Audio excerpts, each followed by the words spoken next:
Salut la famille, c'est Akina sur le Front Médiatique et nous sommes le mercredi 9 mars 2022 et je suis très heureux de vous retrouver pour un nouvel épisode de la série Penseurs hétérodoxes.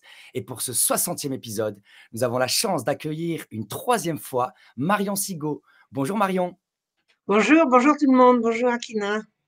comment allez-vous? Très bien, je vous remercie. Le monde s'écroule et je vais très, très bien. Je n'y peux Merci à rien, vous. je n'y peux rien. M- Merci à vous en tout cas d'être présente et de prendre ce temps sur le Front Ah, c'est Médiatique, mon plaisir, c'est ce mon média plaisir. 100% indépendant qui permet la liberté d'expression et la diversité des points de vue, ce que pour nous est essentiel pour construire une société apaisée et équilibrée.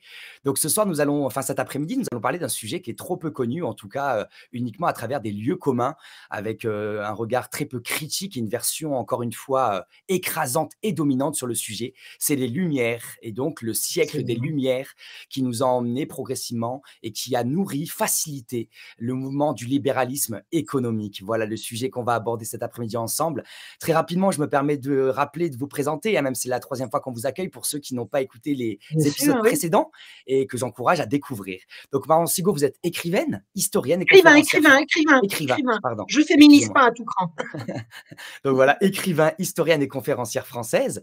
Vous êtes née donc dans les années 50 et vous avez grandi dans la proche banlieue parisienne de Clamart et vous avez suivi une scolarité classique. Vous engagerez très jeune dans différents mouvements pour les peuples et vous voyagerez à travers le monde. Vous êtes parti par exemple en Israël dans les années 70 où vous avez tenté Oui, l'expérience des kibbutz, une expérience intéressante qu'on voit aujourd'hui par l'émergence de lieux collectifs en France à l'époque de cette crise absolument. systémique. Vous avez été prise de passion par l'expérience, vous avez même étudié le judaïsme et l'hébreu. Et en 1991, en pleine guerre du Golfe, vous avez publié chez Flammarion Les deux cœurs du monde, du kibbutz à l'intifada, qui raconte votre amour déchirant pour ces deux peuples que vous aviez eu la chance de rencontrer. En Et j'ai 1980, appris l'hébreu et l'arabe. Et et l'arabe. l'arabe. Et l'arabe. Voilà, je tiens à le Donc, dire parce qu'on ne peut pas s'arrêter là. J'ai appris l'hébreu puis l'arabe. Voilà. et ça montre aussi cette curiosité, cette ouverture et cet intérêt pour la diversité des cultures, quelque chose aussi qui est tenté d'être détruit par ce monde, on pourrait dire la monoculture, pas que dans l'agriculture, mais aussi la monoculture à l'échelle du monde et qui détruit cette diversité de cultures. Absolument, oui. Donc en 1999, Marion Sigaud, vous avez été envoyée par le CCFD à la rencontre d'une ONG sud-africaine dévouée au secours des oubliés de l'abolition de l'apartheid, Ouais. les plus pauvres des Sud-Africains. Et en 2001, alors que vous résidiez en Bourgogne, vous avez décidé de reprendre vos études d'histoire. Ça montre encore cette démarche où vous savez aller de l'avant, vous créez de nouveaux défis et toute cette curiosité. Vous devenez donc titulaire d'un diplôme d'études approfondies en histoire à l'université de Paris 7 et vous avez publié en 2008 chez Jacqueline Chambon, La Marche rouge, les enfants perdus de l'hôpital général, qui raconte sur fond de soulèvements sanglants de parents indignés, votre découverte des dessous de l'hôpital général, institution laïque et dévote, qui couvre un gigantesque trafic d'enfants pauvres. Et pour ceux qui découvrent ce sujet, n'hésitez pas à aller voir l'interview précédente que nous avons réalisée avec Marion Sigaud, qui parle de cette problématique et de ces enjeux autour de l'hôpital général. Vous êtes aujourd'hui l'auteur d'une vingtaine d'ouvrages au cours des 30 dernières années. Vous vous êtes spécialisé et avez publié principalement des ouvrages relatifs à l'histoire du XVIIIe siècle en France, traitant des affaires religieuses, policières et judiciaires de la fin de l'Ancien Régime jusqu'au début de la Révolution française, qui fera l'œuvre d'ailleurs le mois prochain d'une dernière rencontre avec vous sur le front médiatique pour parler de cette Révolution française qui est remplie elle aussi de préjugés, de lieux communs. Vous avez notamment publié des pamphlets critiques contre Voltaire et les Lumières, qui va être le sujet d'aujourd'hui, et vous intervenez très régulièrement à travers la France pour différentes conférences, des fois en ligne, aujourd'hui dans le contexte actuel, qui sont disponibles donc sur Internet. Et vous avez également publié Les droits sexuels ou la destruction programmée de l'enfance et de la famille chez Sigest, excusez-moi. Sigest, un sujet voilà, qui vous tient à cœur et que vous dénoncez de toutes vos forces depuis des années, malgré évidemment les critiques sur ce sujet très sensible. Donc ce soir, on va parler des Lumières. Donc évidemment, nous, les Lumières, c'est un sujet très vague pour un simple citoyen qui n'a pas forcément eu la chance d'approfondir à travers ses études ou à travers des lectures les Lumières. Et donc les lieux communs, c'est que voilà, les Lumières, c'est quelque chose qui nous a fait avancer, grandir vers la lumière. C'est un mouvement culturel, philosophique, littéraire et intellectuel, donc qui a émergé dans la seconde moitié du XVIIe siècle avec des philosophes, 18e siècle, pardon, avec des philosophes nombreux, hein. Plus tard, on va avoir des Descartes, des Spinoza, mais aussi des Locke, des Bayle, des Newton, voilà, avant de se développer dans toute l'Europe, notamment en France, par l'extension, et qui a donné donc le nom au siècle des Lumières. Et donc rapidement, les lieux communs, je les cite, hein, comme ça on va pouvoir les déconstruire au cours de votre Très exposé. bien. On dit qu'ils se sont donc engagés contre les oppressions religieuses et politiques. Les membres Mhm. de ce mouvement se voyaient comme une élite avancée, œuvrant pour un progrès du monde. Ils font la Mhm. promotion du rationalisme, de l'individualisme et du libéralisme. Et d'ailleurs, pour l'anecdote, l'individualisme, c'est un mot qu'aurait pu porter le néolibéralisme. Parce que quand est né le néolibéralisme au colloque de Lippmann, de mémoire en 1938 en France, eh bien, ils ont hésité entre appeler ça le néolibéralisme ou l'individualisme, mais ils ont appelé ça néolibéralisme, c'était plus vendeur. Voilà, donc ils se battent soi-disant les Lumières contre l'obscurantisme, pourtant Voilà, c'est aujourd'hui il y en sûrement a ça. encore C'est surtout partout, ça. la superstition de l'Église catholique et contre l'arbitraire de leur royauté et de la noblesse, avec pour modèle la philosophie empirique, l'économie libérale qui revient, et la monarchie constitutionnelle anglaise qui était un modèle. Et donc l'influence de leurs écrits a été déterminante, hein, dans les grands événements de la suite de l'histoire et des siècles suivants. Et par exemple, ils ont énormément influencé la déclaration d'indépendance des États-Unis, la Révolution française ou encore la déclaration des droits de l'homme et du citoyen de 1789. Voilà, donc nous, on a plutôt une image très positive, une image progressiste au sens positif du terme, hein, parce que le mot progressiste aussi a été détourné. Il est présenté souvent comme un argument pour pouvoir renvoyer les conservateurs, les traditionalistes, avec cette carte, ce joker progressiste, le progrès. Personne ne peut être contre le progrès, mais c'est quoi le progrès? Est-ce que le progrès, c'est aller vers le transhumanisme? Personnellement, j'en suis pas convaincu. Je Exactement. Oui, laisserai oui, à oui, oui. chacun son idée qui se construira personnellement. Voilà, donc je vous laisse nous exposer un peu voilà, ce sujet que vous avez étudié donc, autour des Lumières, de tous ces lieux communs. Et je me permettrai de vous poser des questions au cours de cet Allez-y. exposé s'il y a des éléments que je ne comprends pas ou si je suis étonné par certaines informations, simplement pour les relever en tant qu'animateur de cet après-midi. Merci beaucoup en tout cas à vous d'être présents et merci à la communauté aussi qui sont présents avec nous et qui sont curieux eux aussi, contrairement à ce qu'on nous fait croire. Les citoyens ne sont pas que des veaux ou des moutons. Les citoyens ont envie d'être des êtres humains conscients et de comprendre leur époque et se questionner sur l'existence humaine. Je vous en prie, Marion. Merci Akina. Bonjour tout le monde. Bonjour à tous. Merci d'être venus. Voilà. Alors, les Lumières, c'est bien évidemment quelque chose que j'ai considéré comme tout le monde comme un mouvement extrêmement positif. C'est du moins ce que j'en ai retenu de ce que j'ai appris à l'école. Et je me souviens que lors je pense que c'était une campagne électorale, j'avais vu j'avais collé des affiches à côté de celles de Mélenchon, et je me souviens que Mélenchon avait dit l'humain d'abord, l'homme d'abord, je l'avais entendu dire que les Lumières c'était l'alpha et l'oméga de sa pensée, c'est-à-dire que les Lumières, une fois qu'on avait dit les Lumières, on était au cœur de ce qui motivait Monsieur Mélenchon pour se battre, pour mener enfin pour se battre en politique et pour essayer de changer les choses. Donc ça m'avait particulièrement frappé, et à cet égard, je voudrais adresser un salut tout à fait admiratif à un certain Xavier Moreau que tout le monde doit ici connaître, qui est un garçon absolument extraordinaire de clarté et d'intelligence, et qui a sorti un livre qui s'appelle le livre noir je crois que c'est le livre noir de la gauche française, c'est ça, dans lequel j'ai retrouvé, mais ça m'a fait une espèce de choc, toute l'idéologie dans laquelle j'avais barboté, j'avais baigné quand j'étais jeune et adolescente. Tout ce qui faisait les valeurs de ce qu'était la gauche, c'était ce que je croyais être le bien. Voilà, la gauche c'était bien, et la gauche c'était bien parce que c'était les Lumières, et que les Lumières c'est mieux que l'obscurité, et c'est encore mieux que l'obscurantisme. Donc je suis véritablement partie là-dessus. Je vous renvoie tous à l'excellent livre de l'excellent Xavier Moreau. Allez lire ça, vous allez voir on a pu comment des gens de gauche qui ont été à gauche de façon aussi sincère que j'ai pu l'être ont pu cesser de l'être, mais complètement, quand on voit ce qu'il y a derrière la façade, ce qu'il y a derrière les mots. Alors, moi, j'ai découvert les Lumières, c'est pas en les cherchant, je les ai simplement trouvées, parce qu'en étudiant le XVIIIe siècle pour essayer de mettre à jour les problèmes de trafic d'enfants pauvres à l'hôpital général, eh bien, j'ai croisé Voltaire, j'ai croisé l'encyclopédie, j'ai croisé tous ces gens-là, et on ne peut pas croiser le siècle des Lumières sans croiser les Lumières et sans croiser Voltaire. Donc, c'est comme ça que je m'y suis mise. J'ai été particulièrement frappée de voir que ce que disait, par exemple, l'encyclopédie ou ce que disait Voltaire de sujets que j'étudiais à la loupe à partir d'archives, ce qu'ils en disaient, c'était pas ce que je trouvais moi. C'est-à-dire qu'en fait, j'avais affaire à des menteurs. Et ça, c'est quand même particulièrement gênant. Je veux dire, on peut pas défendre des idées bonnes avec du mensonge, hein. Le mensonge n'est pas un argument, rien ne peut être justifié par le mensonge. Si vous avez le pistolet sur la tempe et que ça peut soit vous sauver vous, soit sauver quelqu'un que vous aimez, à la rigueur, mais je veux dire, le mensonge ne peut pas être un argument. Or, les Lumières mentent. Voilà. Alors, les Lumières, le mouvement des Lumières, on peut le voir apparaître à peu près en même temps que le mouvement de l'encyclopédie. Alors, qu'est-ce que c'est que l'encyclopédie?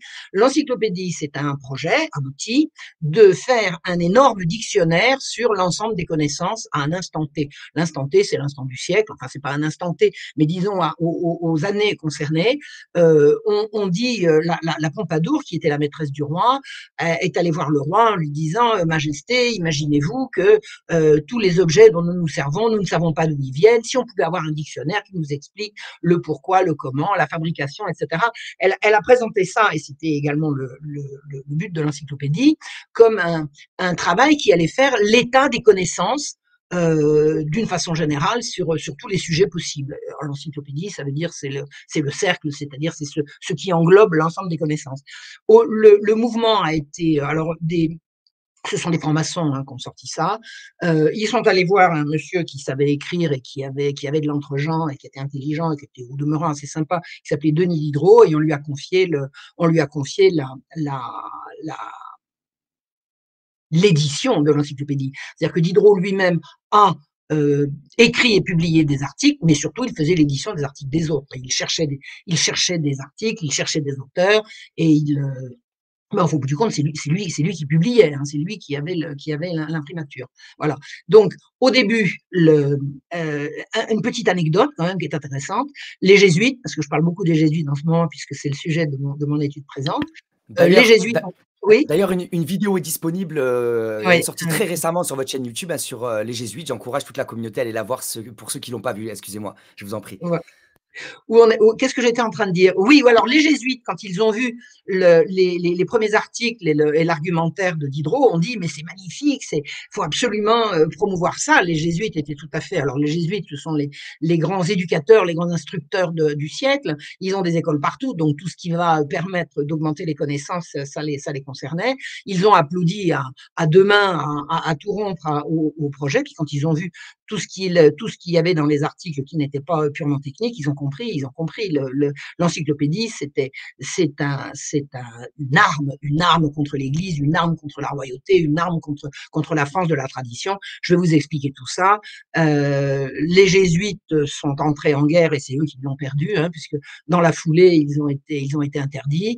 Et alors, je vais vous expliquer un petit peu le contexte de la sortie de l'encyclopédie, enfin de l'arrivée du mouvement des Lumières, et le contexte à la fois politique général et puis personnel concernant le roi. Alors, le roi, à la fin des années 1740, est tombé amoureux d'une très jolie et très brillante jeune femme qu'il a fait marquise de Pompadour. Elle s'appelait Jeanne-Antoinette Poisson. Et cette jeune femme qui avait absolument tout pour plaire. Elle était délicieuse, elle était gaie, elle était gracieuse, elle était extrêmement cultivée. Elle savait chanter, elle savait jouer à la comédie, elle savait sculpter, elle savait peindre, elle savait tout faire. Elle savait tout faire. Bon, en plus de ça, elle faisait encore autre chose avec le roi, vous avez compris. Mais elle avait tout ce qu'il fallait pour le distraire et le séduire et faire qu'il soit absolument fier de la présenter partout. Et cette jeune femme n'est pas du tout tombée par hasard dans le lit du roi. Elle y a été mise, mais véritablement mise à l'issue d'un véritable complot. Enfin, ça s'appelle un complot, hein, c'est pas la peine d'appeler ça autrement. Toute une manipulation qui a été faite pour la mettre dans le lit du roi, où elle a été envoyée par des financiers. Alors, pour vous résumer, qu'est-ce que c'est que l'arrivée de la Pompadour dans le lit du roi? C'est l'arrivée d'une jeune femme absolument dépensière qui va pousser le roi à lui acheter et des châteaux, et des maisons, et des ceci, et des cela. Et le roi n'a pas une cassette personnelle tellement inépuisable. Hein, le roi ne tape pas dans la caisse, dans le budget de l'État comme on imagine. Donc, il lui faut des sous. Il a une cassette personnelle qu'il ne peut pas pourvoir. Et la Pompadour a des amis qui lui disent Majesté, vous avez besoin d'argent, on vous en prête. On vous en prête. Et la Waouh! Pompadour fait partie de ces gens, elle n'a pas été la seule, mais ça peut faire à soi tout seul l'objet de toute une conférence, je ne vais pas m'étendre là-dessus, mais la Pompadour et l'arrivée de la Pompadour et de sa clique dans l'entourage du roi, ça correspond à une explosion de la dette. La dette, Mmh. c'est-à-dire que le roi va être de plus en plus endetté. Or, l'endettement de la royauté, c'est le problème récurrent de la royauté. Depuis que la royauté existe, elle cherche de l'argent. Et au moment où Louis XV est arrivé aux affaires, c'est-à-dire au moment de la mort de son précepteur et Premier ministre, le cardinal de Fleury, les comptes sont à peu près en équilibre. Et voilà que vont arriver des dépenses et des dépenses et des dépenses et encore des dépenses. Et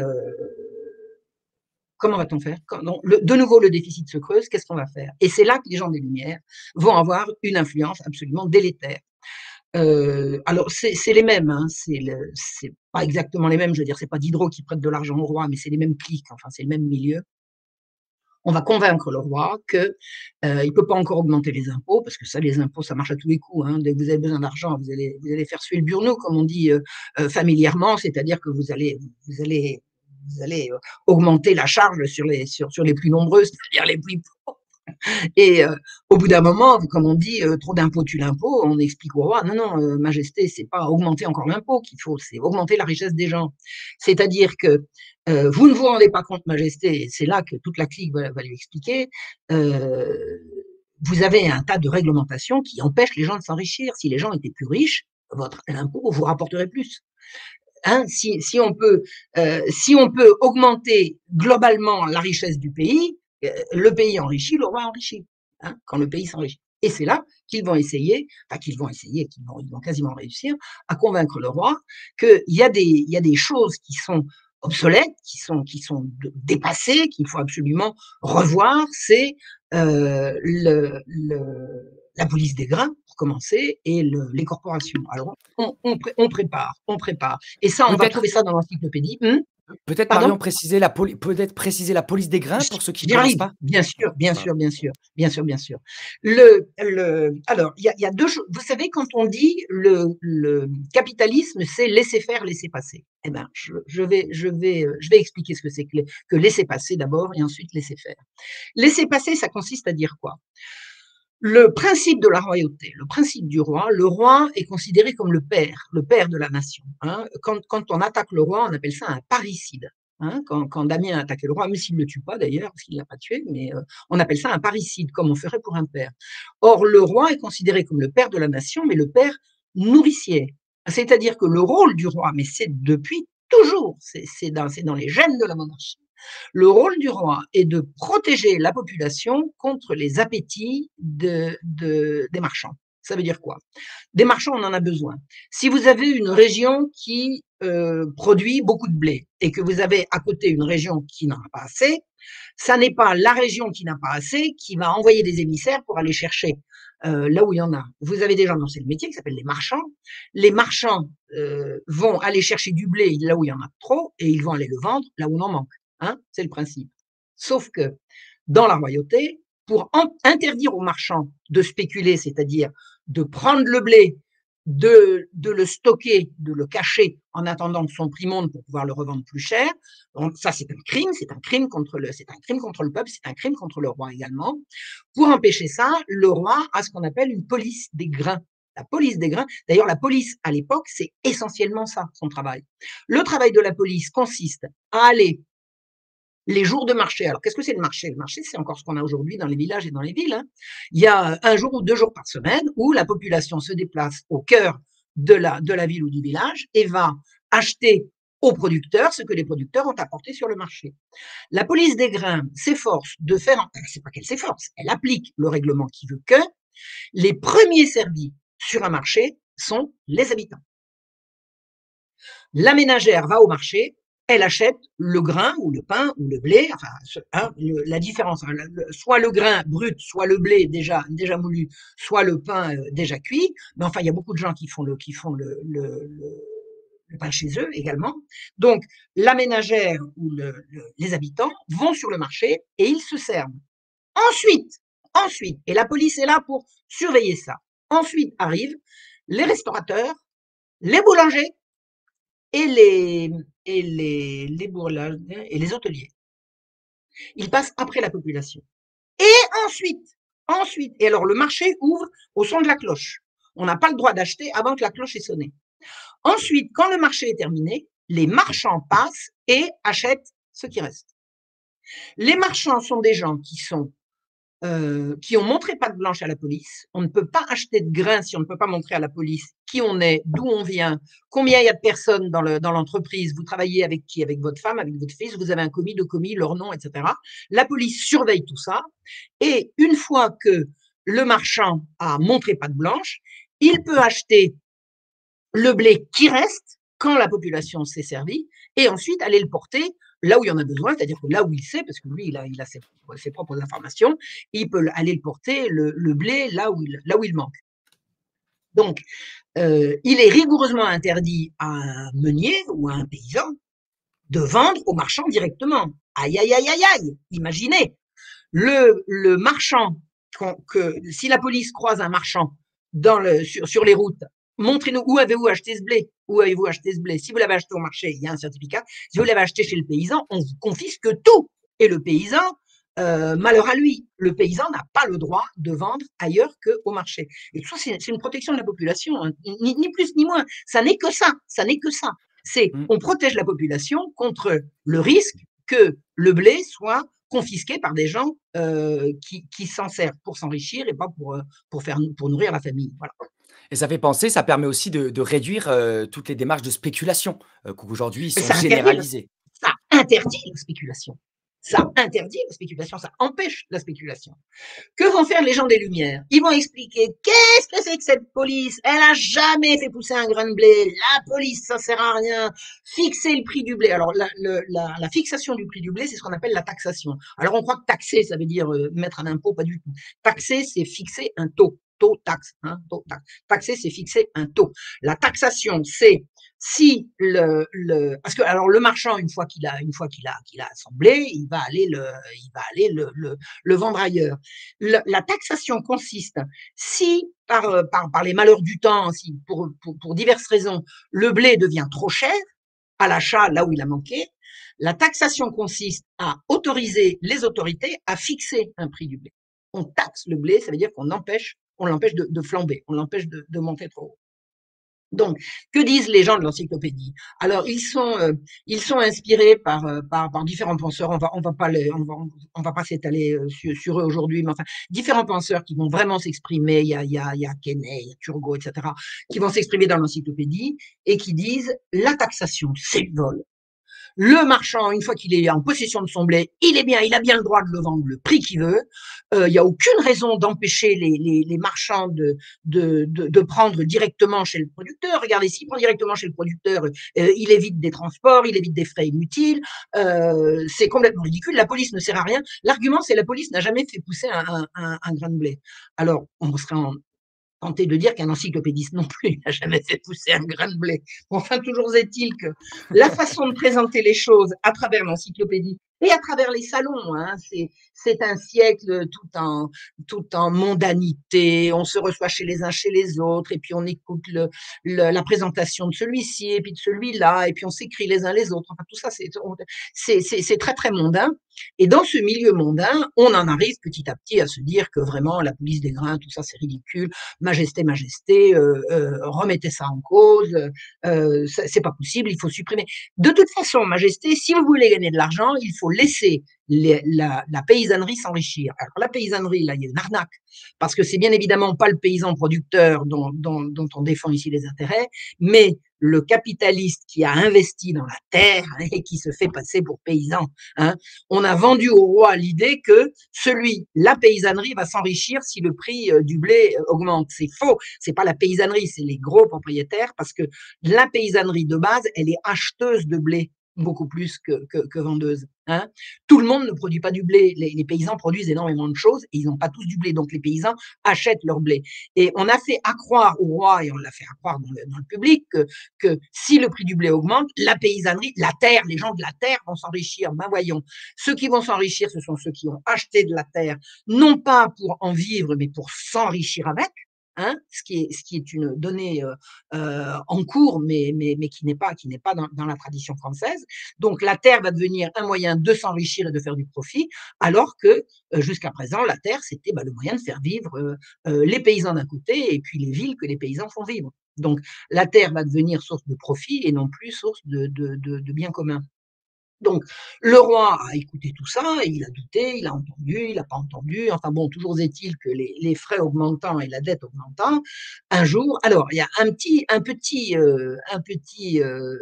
tout petit détail qui a un rapport avec ma conférence de la semaine dernière. S'il y avait des gens qui étaient susceptibles de dire au roi, Majesté, ne faites pas ça, halte là, surtout ne faites pas ça, c'était les jésuites. Pourquoi? Parce que les jésuites, ils avaient l'intelligence, la culture et le réseau nécessaire.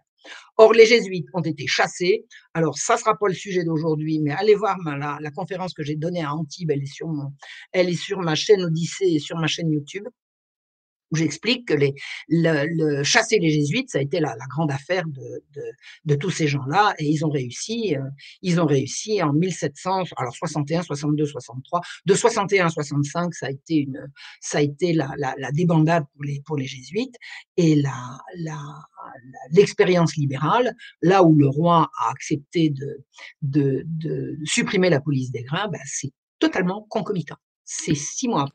On supprime les jésuites et tac, immédiatement après, on supprime la police des grains. Alors, qu'est-ce qui s'est passé? Il s'est passé que d'un seul coup, le prix du blé a flambé. Ah, devinez pourquoi? Mais parce que les marchands sont passés les premiers. Quand les gens sont arrivés au marché, ils ont dit, où est le blé? Alors, ils ont commencé à courir après Alors, il y a eu des émeutes partout en France. Alors, répétition générale de ce qui va se passer bientôt. Hein, suivez mon regard. Donc, la France se soulève, les campagnes se soulèvent, les villes se soulèvent, les gens courent après leur convoi de blé, et ils disent, le roi n'a pas pu vouloir ça, c'est juste pas possible. Si, en l'occurrence. Alors, que va faire le roi quand il va voir que, ça n'a pas enrichi tout le monde, ça a enrichi juste quelques-uns, et que la dette est toujours là, parce que ça n'a évidemment pas réglé le problème de la dette, le roi va finalement revenir en arrière et rétablir la police des grains. Mais là, on a eu vraiment une répétition générale de ce qui va recommencer 2 fois. Ça va recommencer une fois sous Louis XVI. À l'arrivée au pouvoir de Louis XVI, il va recommencer à supprimer la police des grains qui avait été rétablie. Et ensuite, la troisième, ça sera plus une tentative, ça sera une constitutionnalisation, puisqu'on va avoir une constitution, hein, ça va être la révolution, on va constitutionnaliser l'économie de marché, et il y aura plus de police des grains. Voilà. Quelles que soient les difficultés de la population. Donc, en fait, c'est ça. La première réussite des Lumières, c'est de faire croire que les idées nouvelles vont enrichir tout le monde et le roi. Or, les idées nouvelles, c'est quoi? C'est le capitalisme. C'est le capitalisme, c'est-à-dire, on va remplacer il y a une image très très claire qu'on peut donner pour expliquer ce qui s'est passé. Avant les Lumières, la police défend la population contre les marchands. Quand on applique leurs principes, la police défend les marchands contre la population. Et ça s'est fait le temps comme ça, du jour au lendemain. Les gens n'y croyaient pas. Ils disaient, c'est pas possible. Il faut en parler au roi. Le roi peut pas vouloir ça. Et le roi c'est pas qu'il l'avait voulu, en disant qu'il l'avait validé. Il l'avait peut-être pas voulu, mais enfin, il l'avait validé. Donc, ça, c'est laisser passer, c'est-à-dire laisser les grains circuler. Avant, les grains ne circulaient qu'une fois que toutes les autorisations avaient été données, une fois que toutes les garanties avaient été données pour la population, pour les prix, pour l'identité des transporteurs, etc. Tout ça, c'était rigoureusement surveillé et le blé circulait. Attendez, le blé circulait. Ce qu'on fait à croire les encyclopédistes, et ce sont des menteurs patentés, c'est qu'on empêche le blé de circuler. Pas du tout, on ne l'a jamais empêché, on l'a surveiller, c'est pas la même chose. C'est pas la même chose. Or, ce que disent les Lumières, il faut laisser le marchand. Les Lumières prétendent que le marchand est le plus intelligent. Pourquoi? Parce qu'il défend son intérêt et que la somme des égoïstes fait l'intérêt général. Ben voyons. Hein, ils disent quand tout le monde sera bien égoïste, et ben tout le monde ira bien parce que les égoïsmes des uns vont se choquer à l'égoïsme des autres et tout va s'apaiser. Pas du tout. C'est le plus méchant, c'est le plus exempt de scrupules, et c'est le plus margoulin qui va l'emporter, hein, et c'est comme ça que ça s'est passé. Donc, ce qui avait été vendu au roi, c'est que si on laisse faire les marchands, c'est-à-dire si on laisse intervenir la notion de profit comme un bien, tout va s'arranger. Or, le profit, je suis désolé, c'est pas le bien commun. Or, qu'est-ce qu'on voit dans ce mouvement des Lumières? Le mouvement des Lumières, et ça on en parlera tout à l'heure, le mouvement des Lumières attaque la morale chrétienne. Le bien pour les Lumières, c'est le profit. On va remplacer Dieu par le profit. Et on va appeler ça la raison, hein, parce qu'on va pas dire le profit, on va dire la raison. Voltaire, il dit qu'un marchand, c'est forcément quelqu'un de raisonnable. C'est quelqu'un qui réfléchit. Il réfléchit, il calcule, il enregistre tout un tas de données, il élabore, donc il est intelligent. Voilà. Là, les nouvelles valeurs, ça va être savoir s'enrichir, savoir faire beaucoup d'argent. Et celui qui sait faire beaucoup d'argent, eh ben, il œuvre pour le bien commun. Eh ben non. Eh ben non, c'est pas comme ça. C'est pas comme ça que ça se passe. Et alors, l'ennemi de cette idéologie nouvelle, c'est la religion chrétienne. Hein. C'est la religion chrétienne. Faut pas aller chercher loin. Donc, on s'est débarrassé des jésuites, mais enfin, il reste quand même des gens pour résister, qui font de leur mieux. Alors, à cet égard, je voudrais dire quelque chose qui me semble important à dire. J'ai beaucoup tiré sur messieurs du Parlement, hein, les magistrats, pour tout un tas de raisons sur lesquels je persiste et signe, parce qu'ils ont été absolument odieux dans énormément de sujets, et notamment pour ce qui concerne l'hôpital général. Mais il y a des magistrats qui se sont élevés contre la suppression de la police des grains. Ils se sont élevés, il y a d'excellents textes, des très très beaux textes. Je ne ferai pas de citation aujourd'hui, donc je vous les donnerai pas. Mais il y a d'excellents textes qui ont été écrits par certains messieurs du Parlement pour prévenir le roi qu'il fallait pas faire ça. Alors ça, c'est la première chose, c'est laisser passer, laisser les grains circuler. On appelle ça la libre circulation des grains. Et la deuxième notion qui va instaurer, enfin qui va introduire véritablement le capitalisme le plus sauvage en France, c'est laisser faire. Alors laisser faire, c'est quoi? C'est les métiers sont tous les métiers sont incorporés, c'est-à-dire que tous les gens qui travaillent appartiennent à une corporation. Une corporation, c'est une organisation de gens qui travaillent entre eux. Voilà, chaque métier s'organise. Alors, le principe de la corporation, c'est pour l'égalité de tout le monde, c'est juste l'inverse, hein, c'est très hiérarchique. On commence par commis, apprenti, ensuite maître, etc. Enfin, bon, on monte par l'apprentissage, par l'effort, par le travail. La corporation est un privilège. C'est quoi privilège? C'est une loi privée. C'est-à-dire que chaque corporation de métier s'organise, élabore des statuts, établit une morale, il y a une éthique professionnelle qui est déterminée par la corporation elle-même, il y a des salaires qui sont fixés, il y a des prix qui sont fixés, il y a une qualité qui est fixée. La corporation fixe elle-même les normes du travail bien fait. Et une fois qu'elle a élaboré tout ça, elle va voir le roi, elle lui dit: Majesté, nous demandons le privilège de fonctionner en corporation. Et là, le roi accorde le privilège.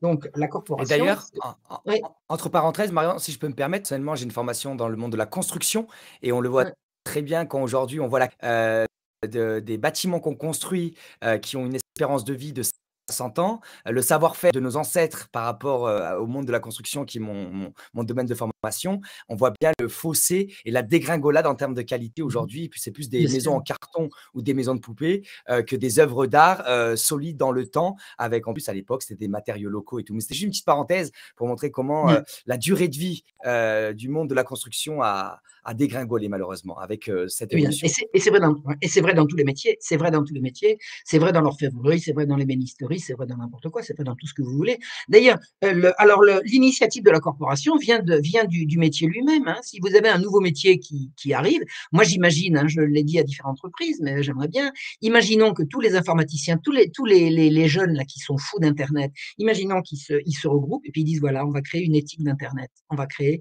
des tarifs d'Internet, on va créer une formation à l'Internet. Et puis, il y a pas de chômage dans une corporation. Dès que vous êtes incorporé, vous allez trouver du travail. Il y a pas de, on n'est jamais, la corporation, le principe de la corporation, c'est un ouvrier incorporé, il a un malheur. Je sais pas, moi, il s'est cassé une jambe, il peut plus travailler, ou, bon, une catastrophe, sa maison a brûlé. La corporation va venir le voir en disant, attends, ne t'inquiète pas. La corporation prête.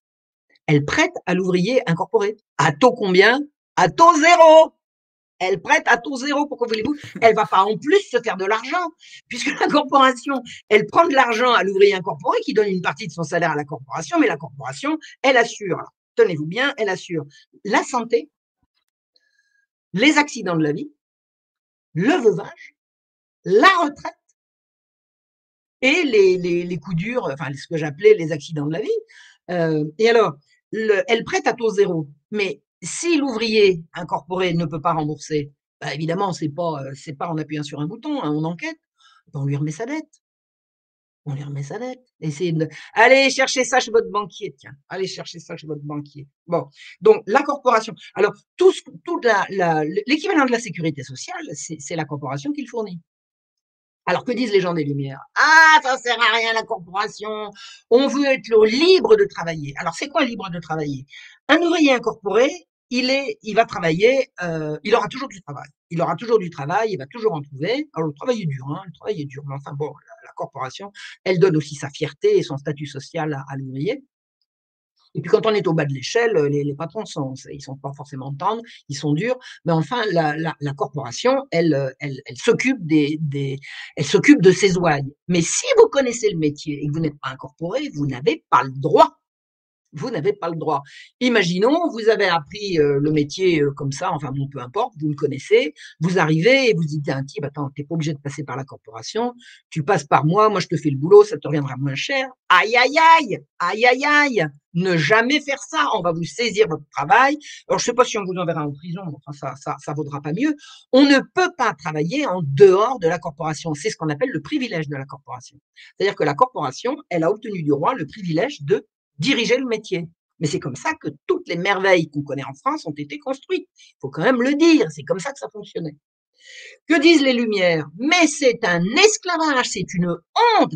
On a vendu au roi, on a vendu au roi. Majesté, rendez au peuple le droit le plus fondamental, celui de travailler. Parce qu'on n'a pas le droit de travailler peut-être. On n'a pas le droit de travailler en dehors de la corporation. C'est un fait. Mais il y a toute une explication sociale derrière, tout à fait justifiée, et dans laquelle les gens étaient contents de vivre. Mais on explique au roi, qui n'est pas forcément le nez sur tout ce qui se passe, que les ouvriers qui pourraient faire une concurrence intéressante à ces gens qui sont forcément limités par tous leurs règlements et tout, on leur interdit de faire bien, on leur interdit de faire bien. Donc, ce que disent les Lumières, c'est qu'il faut absolument interdire les corporations. Il faut laisser les gens travailler en dehors des corporations. Et attendez, il y a quelque chose qui était absolument indispensable. Oui, ce que disaient les gens des Lumières, et là encore, ils ont menti. Ils ont menti, il faut absolument le savoir. Les gens des Lumières disaient, la corporation se reproduit de père en fils, c'est-à-dire un maître est forcément fils de maître. Et des gens très capables ne peuvent pas entrer dans la corporation parce que les meilleures places sont réservées aux fils de maître. Vous avez un historien qui s'appelle Stephen Kaplan. Alors que je ne connais pas, puis je le regrette. Je crois qu'il est accessible en plus. Je sais pas, même j'habite à la campagne, il habite à Paris. Quand il vient en France, il est à Paris. C'est lui d'ailleurs qui a fait également le travail sur la montée du libéralisme et la police des grains. Il a fait également un travail sur la fin des corporations. C'est un Américain, un type absolument exceptionnel. Hein. C'est indispensable, Stephen Kaplan. Il est allé chercher dans les archives, il a tout étudié. Et qu'est-ce qu'il a découvert? Il a découvert que 30% des maîtres sont fils de maîtres. Ça en fait 70% qui ne le sont pas. Et 70, c'est énorme. Or, les Lumières vont mentir. Ils vont mentir au public, ils vont mentir au roi, ils vont mentir dans l'encyclopédie. Je suis pas allé regarder les articles corporation dans l'encyclopédie, mais je sais que de toute façon, si c'est pas sur un article, on le retrouvera dans l'autre. La maîtrise interdit à des gens capables de monter parce qu'il faut être fils de maître pour monter. Ils mentent, ils mentent, ils mentent, ils mentent. Alors, ils expliquent que quand on aura supprimé les corporations, qu'est-ce qui va se passer? Tout le monde va être content et tous les ouvriers. Alors, il est de fait que quand on a supprimé les corporations, il y a des ouvriers qui sont imaginés qu'ils pouvaient aller montrer leurs fesses à leur patron. Il y en a qui l'ont fait. Ça s'est pas passé comme ça. Hein. C'est pas parce qu'on a plus de patron qu'on a le droit d'aller lui montrer ses fesses. Et il y a des ouvriers qui se sont imaginés qu'à partir de maintenant, tout va bien, on fait ce qu'on veut. Ben non, non, non, parce que les outils ont été pris par des gens qui avaient l'argent et ces ouvriers sont devenus quoi? Ils sont devenus des prolétaires. Hein. Une fois qu'ils avaient perdu la protection, les ouvriers sont devenus des prolétaires. D'où vient que l'ancien régime avait des ouvriers qui savaient faire des merveilles et que au 19e siècle, les ouvriers étaient dans des ateliers mal payés à faire des trucs abrutissants. Ben, c'est ça, c'est qu'on a supprimé les corporations et que les ordres de fabriquer ne sont plus venus de gens de la profession, mais de gens qui avaient apporté l'argent. C'est-à-dire qu'on a livré le monde ouvrier au capitalisme. Voilà. Si Donc si si la si je peux me permettre un petit parallèle, ouais, Marion, ça me fait penser à l'ubérisation, où en fait on a oui, fait rêver les gens à devenir leurs mmh, propres patrons en tant exactement. qu'auto-entrepreneurs pour travailler pour des grandes transnationales, qui s'imposent dans tous les pays et en fait derrière la liberté de travailler à son propre compte, on est encore plus exploité par une hiérarchie qui est encore plus loin de nous et qui nous offre aucune protection avec tous ces accidents du travail, c'est ce matériel non payé par, le client principal qui est Deliveroo, ou Uber Eats ou et cetera. Excusez-moi pour citer les marques, mais c'est juste pour, vous montrer que j'ai fait un parallèle, avec Mais cette c'est ubérisation de exactement la ça. société. C'est exactement ça, c'est exactement ça. L'ubérisation, ça prive le travailleur des droits qu'il a réussi à acquérir à l'issue de longues luttes. Hein. Je veux dire, la situation de l'ouvrier au milieu du XXe siècle et au milieu du XIXe, c'est pas la même. Hein. Mais de toute façon, elle était encore meilleure au milieu du XVIIIe, c'est une évidence. C'est une évidence. Mais c'est là, c'est une deuxième, effectivement, l'ubérisation, tous ces petits entrepreneurs à qui on dit, c'est ça, vous allez être votre propre patron. Enfin bon, c'est exactement le pendant 2 siècles après de ce qui s'est passé au siècle des Lumières. Donc, on va ils vont mentir, ils vont mentir. Là, je vous renvoie également au livre de Stephen Kaplan, là, La fin des corporations. Alors, c'est un gros pavé. Moi, je l'ai bu de la première à la dernière ligne, mais c'est parce que c'est ma passion. Je pense que ce sera peut-être un peu plus difficile à lire pour des gens qui n'ont pas l'habitude de lire de l'histoire. Mais si vous voulez des références sur la fin des corporations, c'est vraiment Stephen Kaplan qu'il faut lire. Et il explique bien quels sont tous les mensonges qu'on a racontés pour absolument justifier de supprimer les corporations. Et alors les corporations, ben, elles étaient chrétiennes, elles étaient catholiques, comme de bien entendu. Toute la société d'Ancien Régime était catholique de la base au sommet. Alors à la base, c'était quoi? Ben, chaque corporation, elle avait son saint patron. On priait son saint patron. Et dans la corporation, on disait non, quand on a supprimé les corporations, il y a des gens qui disent ben, mais vous allez prendre des juifs là, maintenant. Ah bah oui, s'il n'y a plus de corporation, les juifs vont pouvoir faire le métier. Ça leur semblait complètement incongru, puisque la corporation, elle allait à la messe, elle avait ses fêtes, etc., etc. Donc, c'est une pierre deux coups. On va supprimer les corporations, on va enfoncer encore un coin dans la vie chrétienne, la vie catholique des gens de l'Ancien Régime. Parce qu'il faut quand même comprendre que l'Église est l'ennemi de ces gens. Hein. Ça, il y a une espèce d'obsession chez les gens des Lumières de lutter contre la superstition. Et la superstition, c'est quand même Voltaire qui en parle le mieux. La superstition, c'est la religion catholique. Alors, ils n'osent pas dire ces gens-là n'osent pas dire qu'ils sont athées. D'ailleurs, ils ne le sont pas forcément. Mais même s'ils le sont, ils ne le diront pas pour une raison très simple. C'est Voltaire qui l'explique très bien. Il dit, moi, je veux continuer de faire croire qu'il y a un Dieu vengeur qui punira mes paysans s'ils me volent mon blé, mes noix. Voilà. C'est-à-dire qu'il faut de la religion pour les autres. Nous, on n'y croit pas parce qu'on n'est pas assez bête, mais il faut de la religion pour les autres. Donc, on ne dira jamais publiquement qu'on ne croit pas en Dieu. On laisse ça, on laisse ça aux autres. Mais la religion doit être absolument contrôlée. Le but de ces gens est le même que le but du protestantisme, également du jansénisme, c'est de mettre la religion sous la surveillance de l'État. Et c'est ce que va faire la Révolution. Alors que sous l'Ancien Régime, l'Église était financée directement par la population, par l'intermédiaire de la dîme. Donc, alors les rois ont voulu absolument s'en mêler, ça c'est incontestable. Mais l'Église a quand même résisté. Pour la population, quand son curé disait quelque chose, c'était pas le roi qui disait, si vous voyez ce que je veux dire. L'Église était indépendante de l'État, déjà financièrement, déjà financièrement.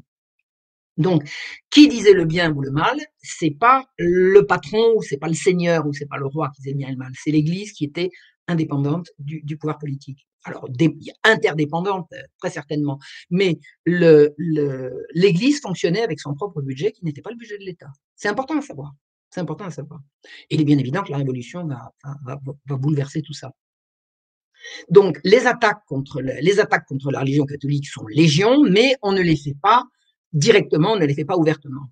Il y a un monsieur qui s'appelle Voltaire qui va faire très très fort pour attaquer l'Église. Alors Voltaire, il était ami avec les gens de l'encyclopédie, mais de loin. Donc personne ne le supportait parce qu'il était complètement braque. Enfin, voyez. il était fou allié, il se fâchait avec tout le monde, enfin.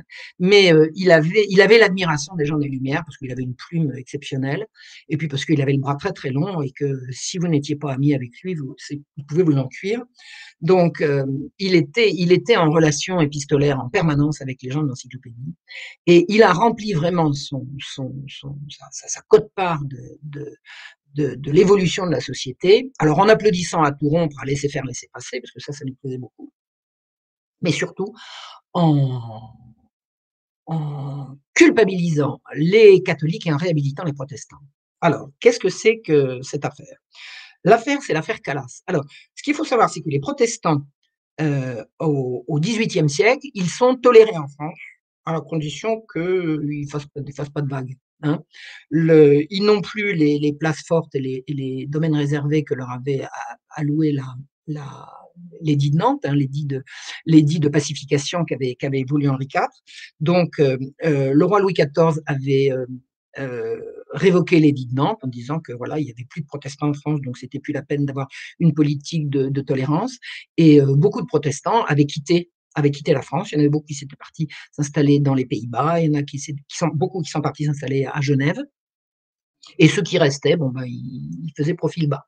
Ils faisaient profil bas. Voilà, fallait pas qu'on les entende. Et parce que je dis, la société est religieuse dans les moindres recoins, hein, chaque métier, chaque quartier, tout le monde. J'ai constaté, par exemple, en suivant la vie quotidienne des petites gens, qu'il y avait des gens qui allaient à la messe tous les matins. Tous les matins, ils allaient assister à la messe avant d'aller bosser. Voilà, c'est comme ça. C'était pas la messe le dimanche, c'était la messe tous les jours. Pas tout le monde, mais beaucoup, beaucoup, et beaucoup, notamment chez les petites gens. Alors, qu'a fait Voltaire? Voltaire a fait croire à l'Europe entière, à l'Europe entière. Et là, il a été très, très fort parce qu'il il était bien avec toutes les altesses, les duchesses et les comtesses de toute l'Europe. Il a fait croire à l'Europe entière que la France était un pays barbare dans lequel on torturait à mort et on faisait mourir de façon ignominieuse un innocent uniquement parce qu'il était protestant. Alors ça s'appelle l'affaire Calas. Alors qu'est-ce que c'est l'affaire Calas? Je l'ai bien étudié. Hein. Moi, je suis descendu aux archives. Je suis allé à rue des Filatiers à Toulouse voir la maison. Je n'ai pas pu rentrer, j'ai pas pu passer au-delà de la porte cochère, mais enfin bon, j'étais sur les lieux et surtout j'ai passé une journée entière à photographier les archives aux archives de Toulouse. J'aime autant vous dire que procès Calas, je le connais, hein, je connais bien le dossier. C'est un fait divers tragique. Un jeune homme de 29 ans retrouvé mort dans la maison de son père le soir. Bon, c'est le soir, il est passé 10 heures du soir. Les autorités viennent sur les lieux alertés par les cris. Les voisins vont chercher les autorités qui, arrivés sur les lieux, posent les questions qu'il faut et coffrent tout le monde. Et hop, tout le monde parti. Pourquoi? Ben, pour une raison très simple, c'est que le mort est retrouvé par terre et que la maison est fermée de l'intérieur et qu'il faut bien que quelqu'un l'ait fait parce que de toute évidence, il avait pas pu le faire tout seul. Voilà.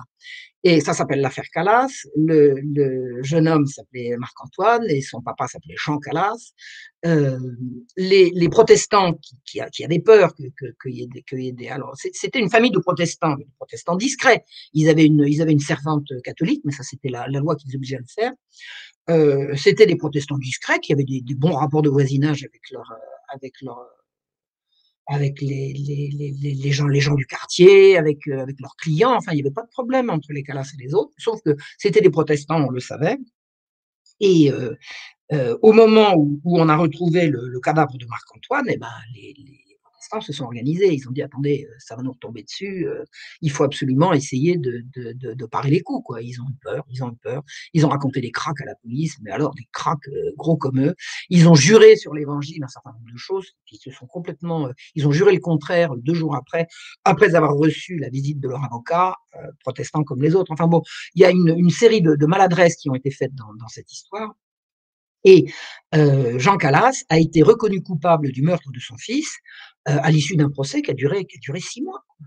Il y a eu une première instance, il y a eu une deuxième instance, il y a eu des plaidoiries d'avocats. Enfin, les avocats ne plaidaient pas en présence, ils plaidaient par écrit. Enfin, Calas il a eu sa défense et il a été reconnu coupable du meurtre de son fils. Bon, j'ai tout étudié du dossier, c'est incontestable que c'est son père qui l'a tué, c'est incontestable. La maison était fermée de l'intérieur, il n'a pas pu se prendre tout seul, donc il a forcément été étranglé. Et en plus, On a trouvé, et ça, Voltaire le savait, mais il s'est bien gardé de le dire, que le jour où il est mort, il avait volé à son père une somme d'argent considérable. Donc, de toute évidence, la mort du fils Calas, c'est une correction qui a mal tourné. Mais comme les Calas étaient protestants dans une Toulouse catholique et que je veux dire, les tensions des guerres de religion avaient laissé des souvenirs encore cuisants, les Calas ont pris peur, ils ont menti, menti, menti, et les juges ont été quand même, je ne peux pas dire plutôt sympas, mais si, parce qu'ils ont tous menti et c'est le père Calas le seul qui a pris.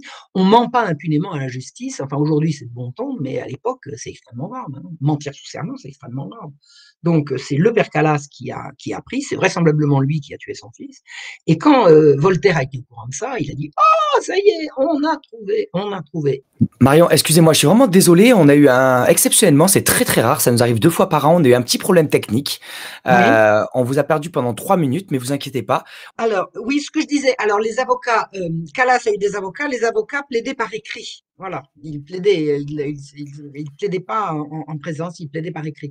Donc Jean Calas a eu toutes les garanties d'un procès équitable, et il a été condamné en bonne et due forme après une procédure d'appel. Enfin bon, il est mort courageusement. Et Voltaire s'est emparé de l'affaire en faisant accroire à toute l'Europe que les juges de Toulouse avaient assassiné un innocent. Donc, il a réussi à obtenir par un système de pression hallucinant, des pressions qui venaient également de l'Angleterre, parce que l'Angleterre faisait partie de ces protestants qui faisaient la guerre à la France à ce moment-là. À ce moment-là, la France était en guerre, c'était la guerre de 7 ans. Donc, on sait qu'il y a eu des pressions de la part de l'Angleterre pour obtenir la réhabilitation de Jean Calas en tant que protestant injustement euh, condamné. Donc, le réhabiliter, c'était simplement redonner leurs biens à la famille. Hein. Bon, on ne pouvait pas le faire revenir à la vie. Et moi, j'ai lu le jugement de réhabilitation de Jean Calas. C'est juste une réhabilitation pour vice de procédure. Il a, il a jamais eu. C'est ridicule. Il n'y a rien eu d'autre. Il n'y a rien eu d'autre. Vice de procédure. Et il faut savoir, enfin, je ne sais pas s'il faut savoir, mais en tout cas, moi, ce que j'ai cru comprendre, c'est que dans tous ces procès-là, quand le sujet est brûlant et l'assassinat d'un fils par son père, c'est un sujet brûlant, personne n'a envie de traiter un truc comme ça. Je soupçonne les juges de faire intentionnellement des vices de procédure pour pouvoir se rattraper. Bon, ben là, en l'occurrence, le vice de procédure, il est arrivé, on l'a rattrapé que trop tard, puisque Calas était mort. Mais Calas n'a jamais été réhabilité en tant qu'innocent. Simplement, le jugement a été cassé, comme il était mort, on n'a pas pu refaire le procès, mais aucun tribunal n'a dit que Jean Calas était innocent. Et Voltaire savait très très bien que Jean Calas était coupable. La conséquence de la réhabilitation de Jean Calas, ça a été le dénigrement odieux, parce que fondé sur que des mensonges, la série de mensonges que Voltaire a raconté sur l'affaire Calas, c'est incommensurable. Moi, je raconte ça dans mon livre hein, sur Voltaire, il y en a des pages et des pages. Rien que l'affaire Calas, ça fait 3 chapitres de mon livre. Euh, les, le, le, il a réussi à atteindre non seulement toutes les têtes couronnées d'Europe et tous les gens importants de France, mais il a réussi également à mobiliser le peuple. J'étais indignée quand j'ai appris ça. Un père de famille, un ouvrier, père de 7 enfants, est allé un jour porter de l'argent du foyer à la veuve Calas, alors qu'elle était protégée par toute la banque protestante. C'est incroyable. Elle manquait de rien, la veuve Calas. J'ai rien contre elle. Hein. J'ai rien contre elle. Rose Calas, il n'y a rien à en dire de mal. C'est Voltaire qui en a dit du mal parce qu'elle était protestante croyante. Et ça, pour Voltaire, c'était une andouille, c'est une imbécile. Hein. Bon. Moi, je ne raisonne pas comme ça. J'ai du respect pour la foi protestante de Madame Calas, même si je ne la partage pas. Mais enfin, Madame Calas, elle était protégée par toute la banque protestante et c'était pas rien. C'était pas rien. Eh bien, vous avez un ouvrier père de 7 enfants qui est allé porter comme ça à Madame Calas pour sauver l'honneur, etc. C'est hallucinant comment on peut abuser les gens. J'étais indignée quand j'ai su ça. C'est vraiment trop. Et ça, c'est les mensonges de Voltaire. Et quand Voltaire est venu à Paris, parce que Voltaire a été persona non grata à Paris jusqu'à la fin de sa vie, il y est revenu peu de mois avant de mourir. Il a été reconnu dans la rue par la foule qui a empêché le carrosse de passer en disant Calas, Calas. Voltaire, c'était le héros parce qu'il avait réhabilité Calas. C'était un mensonge. Calas a tué son fils, point barre. Il l'a peut-être pas voulu, mais il l'a fait. Et dans la justice d'Ancien Régime, on vous demandait pas. Il n'y avait pas ce qu'on appelle les circonstances atténuantes. Et il l'avait fait, il l'avait fait. Et en plus de ça, il avait menti. Donc, il a été exécuté. Il a été exécuté comme l'aurait été quelqu'un d'autre. D'ailleurs, au demeurant, au même moment, au même endroit, dans le même tribunal, il y a eu une deuxième affaire comme ça, de parricide. Seulement, c'était des catholiques. Et il y a des gens qui sont allés voir Voltaire en disant, Monsieur de Voltaire, il dit, oh, mais non, il dit, ah, hein, bon, on va quand même pas s'occuper de tout le monde. On tenait un protestant qui avait été injustement accusé, on allait en plus prétendre que les mêmes juges condamnaient avec les mêmes arguments un gars qui n'était pas protestant, voilà, donc qui était catholique. Et ça, alors, les petits camarades de Voltaire, ils ont tous marché là-dessus. Hein. Tous ceux qui, enfin, tous ceux qui ont œuvré pour faire connaître Voltaire par la suite, ils ont masqué cette histoire-là. C'est bien connu. Hein. Le même tribunal, au même moment, avait rendu un jugement identique et Voltaire a refusé. Et ses petits camarades des Lumières ont refusé. Petits camarades, c'est une expression que c'est pas forcément heureuse. Disons que ses amis des Lumières ont refusé de s'en occuper. Alors, l'idée, c'était de discréditer les catholiques et surtout de réhabiliter les protestants. Or, les protestants, ils avaient une revanche à prendre. Les protestants qui avaient eu par Henri IV l'édit de tolérance qu'on appelle l'édit de Nantes. L'édit de Nantes avait été révoqué par Louis XIV un siècle plus tard.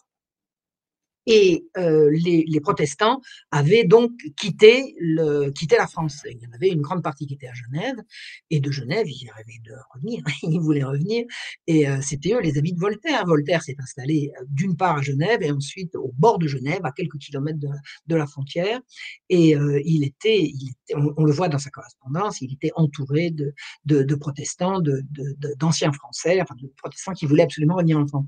Le succès de Voltaire dans l'affaire Calas est incommensurable parce que Louis XVI, en arrivant au pouvoir, va prendre pour régler le problème de la dette qui n'était toujours pas réglé, hein, parce que on avait beau essayer tous les trucs de perlimpinpin de ces joyeuseries, ça marchait toujours pas, et on a fait venir un banquier protestant et étranger.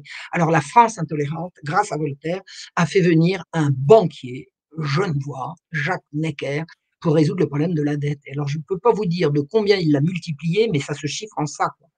C'est-à-dire qu'il n'a pas que augmenté, il l'a multiplié. Et quand il n'y avait plus du tout d'argent, qu'est-ce qu'on a fait? On a convoqué les États généraux. Vous connaissez la suite.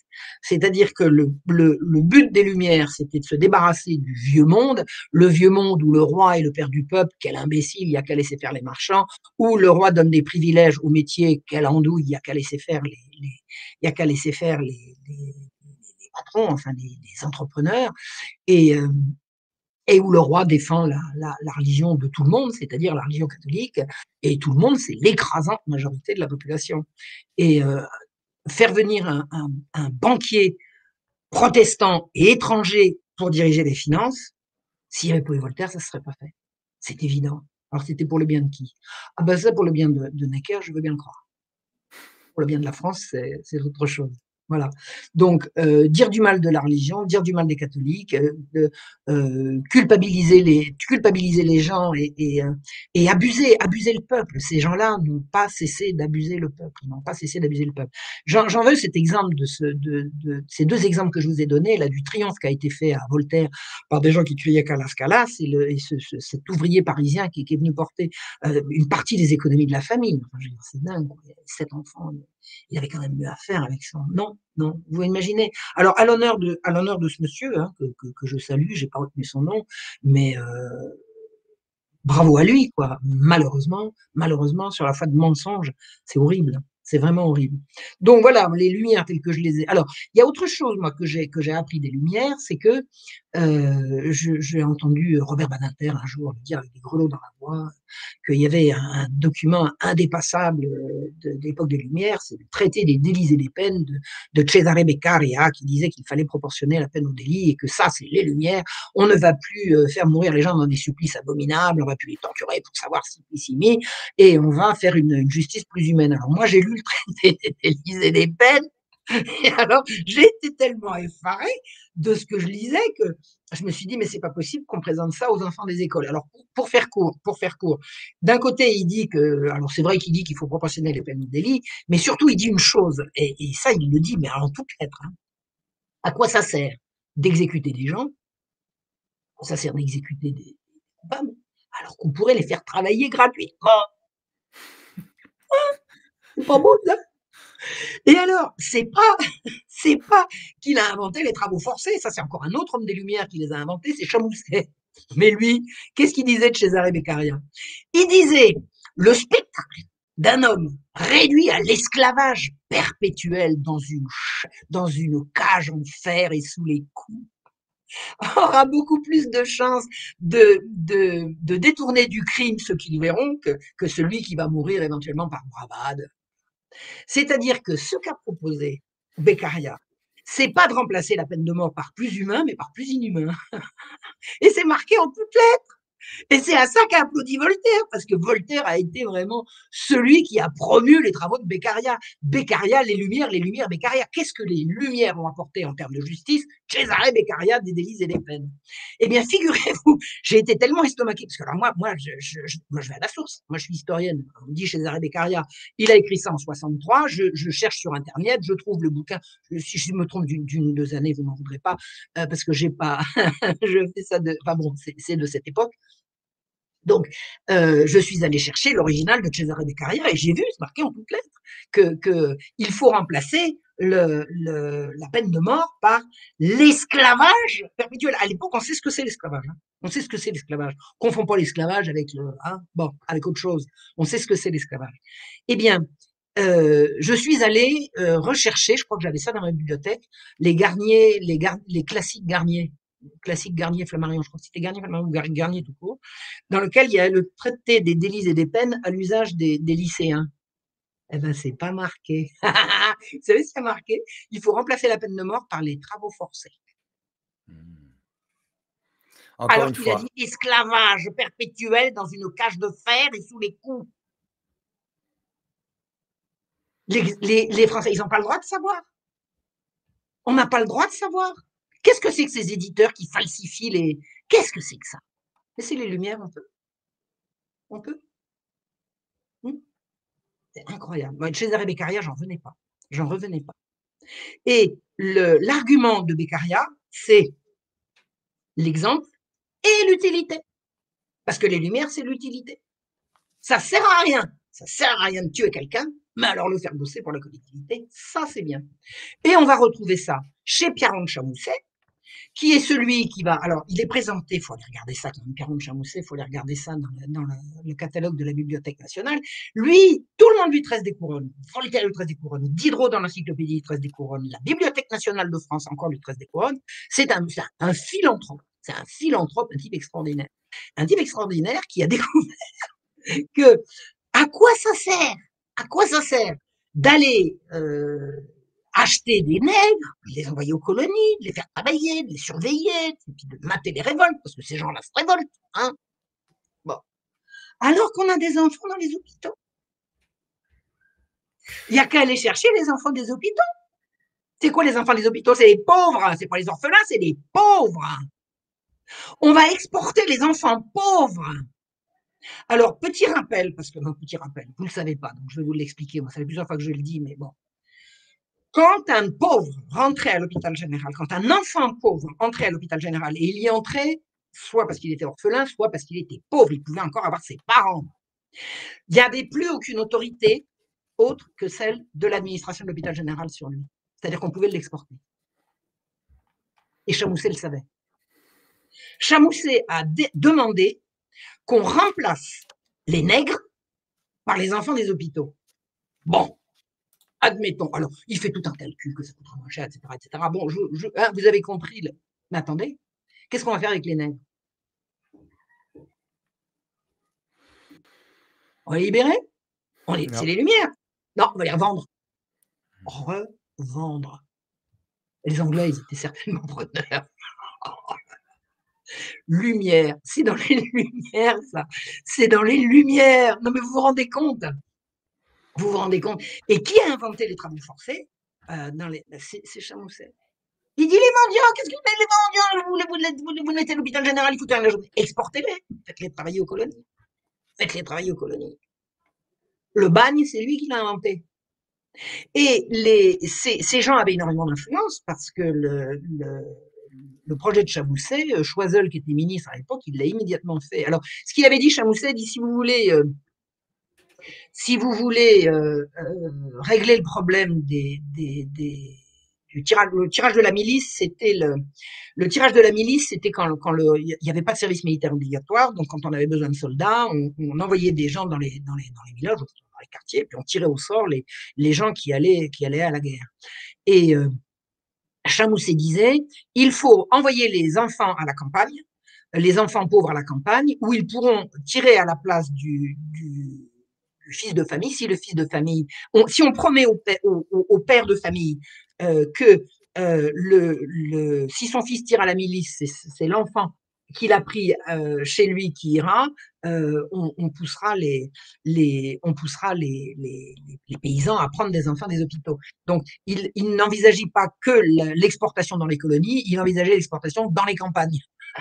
Eh bien, l'influence de Chamousset, alors je ne sais pas si on a revendu beaucoup de nègres pour faire plaisir à Chamousset, mais ce que je sais, c'est que son projet de faire tirer les enfants de l'hôpital général à la milice en lieu et place du fils de famille pour que les paysans les prennent pour les exploiter. Hein. Bon, ça ne veut pas dire que les paysans les vont forcément exploiter, mais le but c'était ça.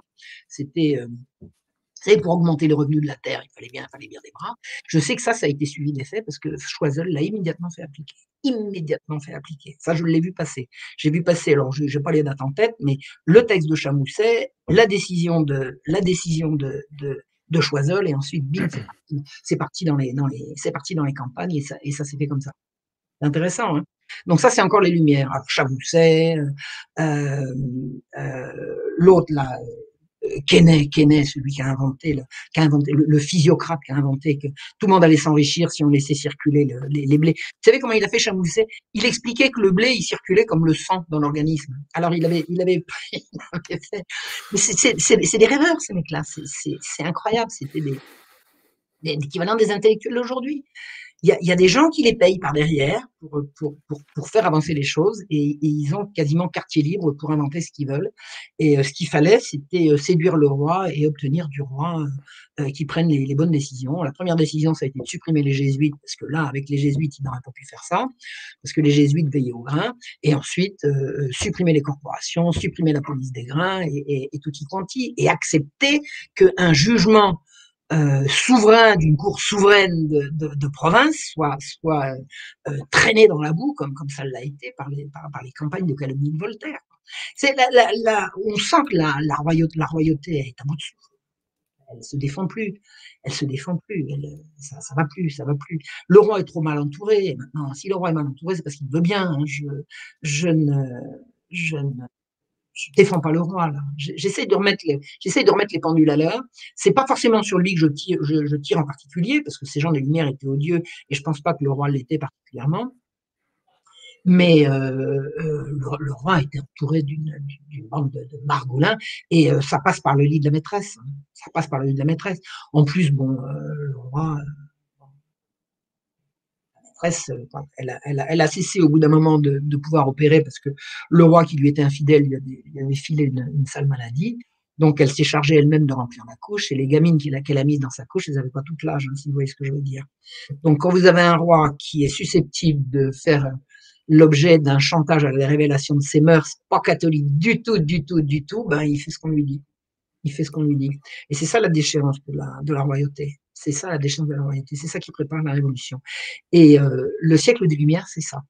C'est tout cet entourage d'intellectuels. Alors, ils ont été abondamment moqués, hein, dans leur temps. Il y a eu des textes particulièrement virulents, hein, qui sont sortis, qui ont dit, mais qu'est-ce que c'est que ils inventent n'importe quoi. Ils inventent n'importe quoi et on les écoute. C'est une espèce de théâtre d'ombre qu'on met entre le roi et la réalité, de gens qui s'agitent, qui s'excitent, qui écrivent. Et j'ai lu énormément de textes particulièrement intelligents et pertinents qui ont été écrits à l'époque pour les critiquer. Ils n'ont simplement pas été suivis des faits. Puis alors, c'est pas les classiques Garnier, Flammarion qui les ont relayés. Hein. Ça, c'est clair et net. Voilà. On a encore un peu de temps ou non, ça fait Ah, longtemps qu'on parle. oui, tout à fait, on peut pas prendre encore un peu de temps avec grand plaisir et ce qui est très intéressant vu que j'étais vraiment, novice sur le sujet, c'est vraiment en fait que, dès les années, dès le 18e siècle, en fait, il y a eu une libéralisation de l'économie, en tout Mais cas, bien sûr. dans l'idée. Alors que nous, c'est vrai que souvent, qu'on étudie l'économie, on nous parle souvent de l'école de Chicago avec Milton Friedman, avec monsieur Hayek dans les années 60-70. Je vous parlais tout à l'heure du colloque Lippmann, en 1938, mais en fait, déjà, dans les années 1700, il y a eu progressivement l'ingérence du monde bancaire pour pouvoir laisser plus de place aux marchands. Vous parliez de 1840 avec cette maîtresse et à la fin, sous Louis XVI, donc ce banquier suisse 1740, 1700, 1700. pardon, Ouais. 1740 avec ce banquier suisse qui était venu conseiller le roi par rapport à l'endettement public. Ah, Et voilà, donc voilà. aussi la dette qui est un argument, encore une fois, il y a déjà près de 300 ans ou il y a 250 ans, la dette était déjà un argument pour permettre à des personnes mal intentionnées de dire venez, j'ai une solution pour vous, on va vous accompagner, on va vous aider. Et en fait, ces gens qui viennent essayer de résorber la dette, en fait, alimentent la dette et sont au service de réformes politiques et économiques qui s'inscrivent toujours dans cette libéralisation, toujours plus de marchands, plus de monopoles, plus d'oligopoles, plus de trusts. Et en fait, on comprend que la dynamique est encore plus ancienne que ce qu'on s'imaginait. Donc, c'est vraiment passionnant. On a Ouais, encore un peu de temps devant nous, hein, je vous en prie, hein. ouais. Moi, ce que je vois en étudiant de la façon dont j'étudie, parce que je n'ai pas de formation en économie, moi j'ai une formation qu'en histoire, mais je regarde comment les choses se passent. J'ai l'impression que ce qu'on est en train de vivre maintenant, c'est la fin d'un cycle qui a commencé avec la découverte de l'Amérique. C'est-à-dire que la découverte de l'Amérique, c'est alors d'abord la découverte de l'Amérique, elle est pas fortuite. C'est la chute de Constantinople, c'est-à-dire la prise de Constantinople, qui est la deuxième Rome, la Rome grecque, hein, la Rome de Byzance, qui était sur le passage de la route des Indes. Constantinople est tombée entre les mains des musulmans. Donc, pour atteindre les Indes, il fallait aller ailleurs. Donc, avant, il y avait des gens que ça intéressait d'essayer, mais à partir du moment où Constantinople est tombée, c'était plus seulement intéressant, c'était indispensable. Il fallait trouver une autre route. Et l'ouverture du monde, la découverte de populations nouvelles, ça a été concomitant avec l'apparition du protestantisme. Et l'apparition du protestantisme correspond à une explosion du capitalisme. Donc, pourquoi? Parce que enfin, pourquoi? Ça ne peut pas se résumer, je veux dire, je peux pas dire que les protestants sont des gros vilains. Mais les protestants n'ont plus d'autorité au-dessus de leur tête. Donc, il n'y a personne pour les arrêter. Et entre le bon Dieu et eux, il n'y a personne. Il n'y a que leur conscience. Donc, quand ils sont au loin, ils font ce qu'ils veulent. Alors que les catholiques, je sais que les communications étaient quand même assez lentes à l'époque, mais les catholiques, s'ils reçoivent des semonces de l'autorité supérieure, ils arrêtent.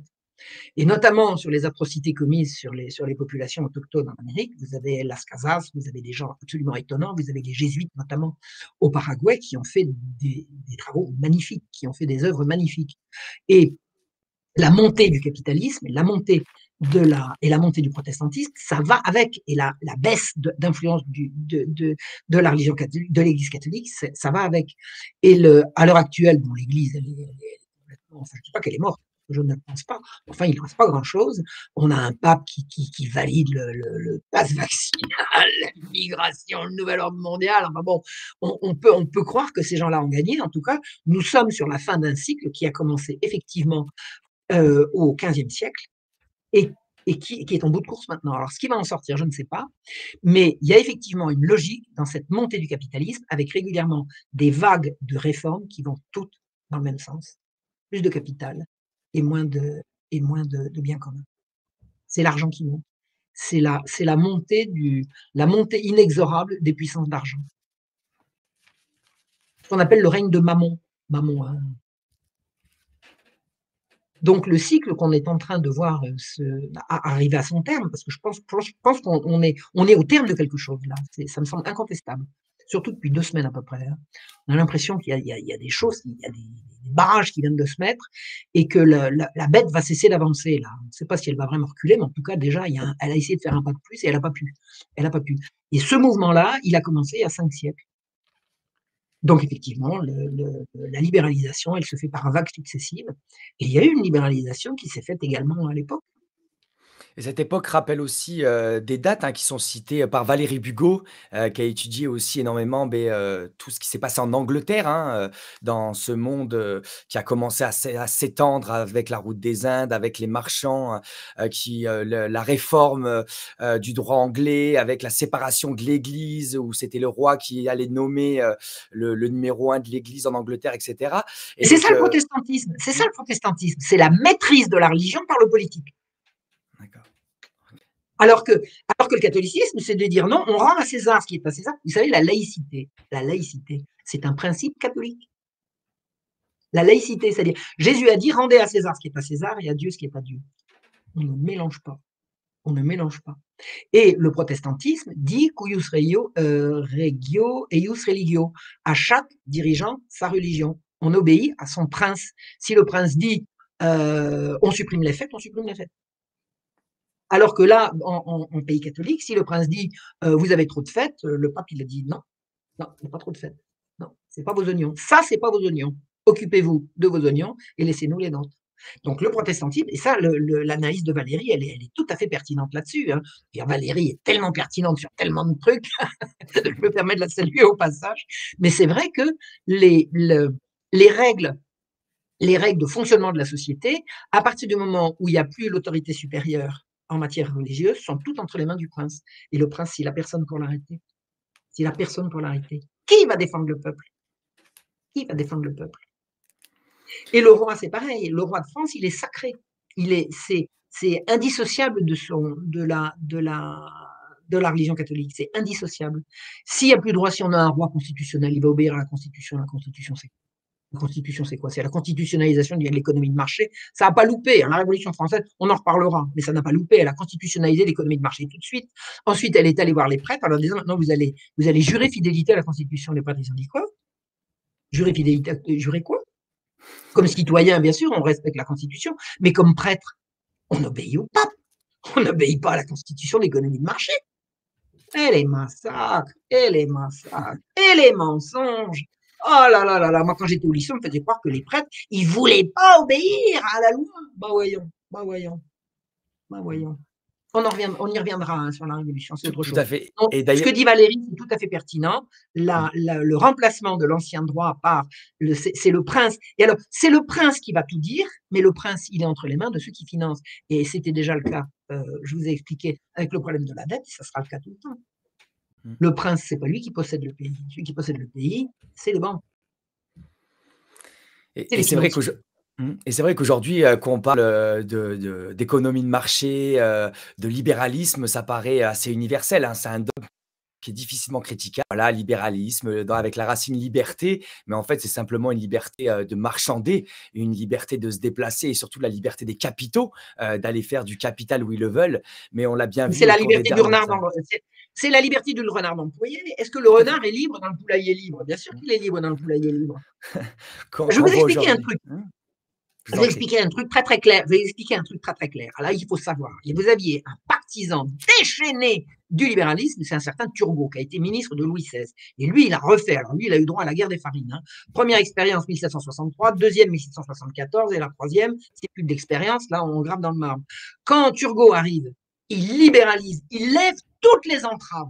Toutes les entraves. Qu'est-ce qui s'est passé? Je vous ai expliqué pour la deuxième fois, comme un seul homme, les gens se précipitent pour courir après leur convoi de grains. Où est le blé? Il est pas au marché. Vous savez ce qu'on a fait? On a inventé le passeport pour les gens. Pour que le blé puisse circuler, on a inventé le passeport pour la population. Un paysan ne pouvait quitter son village, hein, ça ne rappelle pas quelque chose? On ne pouvait sortir de chez soi qu'avec un papier signé de son curé qui justifiait qu'effectivement il avait besoin d'aller ici ou là. On ne pouvait plus sortir de chez soi pour que le blé puisse circuler. C'est pas beau la liberté? C'est la liberté des uns pour l'esclavage des autres. On n'avait jamais vu ça. On n'avait jamais vu ça. Être obligé d'obtenir une autorisation pour sortir de chez soi, ça vous rappelle rien? Clairement, Ça, hein, c'était il y a juste 2 ans. c'est incroyable. Alors, c'est quoi la liberté? Et alors, Michelet, il a écrit des pages sur la libéralisation du blé. Il disait, et le blé est prisonnier, puis enfin circuler, etc. Crétin des Alpes. Il n'a pas dit que pour que le blé circule, on empêchait aux gens de circuler. C'est incroyable, quoi. Ils ont transformé l'être humain en marchand.